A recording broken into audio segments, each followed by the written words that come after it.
Artificial intelligence के क्षेत्र में भारत बड़ी छलांग लगाने को तैयार है। ग्लोबल कंपनी इनवीडिया के प्रमुख जेनसेंग हुआंग और रिलायंस इंडस्ट्री के चेयरमैन मुकेश अंबानी ने ऐलान किया कि दोनों कंपनियों ने भारत में एआई लाने के लिए एक एग्रीमेंट पर पहुंचे हैं।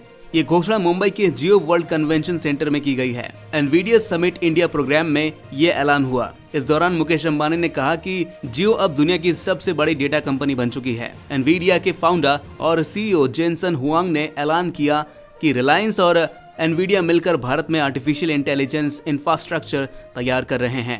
ये साझेदारी भारत को एआई के क्षेत्र में एक अग्रणी देश बनाने की दिशा में महत्वपूर्ण कदम होगी। मुकेश अंबानी ने कहा कि भारत के बड़े सपनों और प्रधानमंत्री नरेंद्र मोदी के विजन के चलते देश डिजिटल क्रांति के नए युग में प्रवेश कर रहा है। वहीं जेनसेंग हुआंग ने कहा कि दुनिया में बहुत ही कम देश हैं जहां कंप्यूटर साइंस और आईटी के क्षेत्र में इतने सारे ट्रेंड लोग हैं। हुआंग ने कहा कि एक असाधारण समय है। भारत के पास बड़ी संख्या में कंप्यूटर इंजीनियर और एक विशाल जनसंख्या है।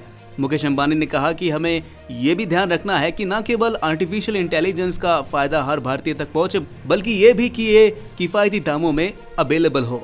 मुकेश अंबानी ने कहा कि हमें ये एंश्योर करना होगा कि हमारे इसी फोन और इसी कंप्यूटर पर एआई लोगों को मिल सके।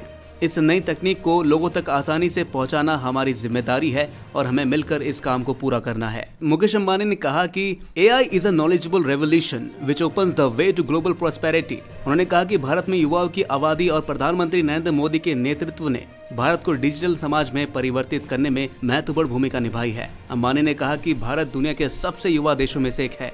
भारत तेजी से दुनिया का इनोवेशन हब बनाता जा रहा है और हमारे पास दुनिया में सबसे अच्छा डिजिटल कनेक्टिविटी इंफ्रास्ट्रक्चर है।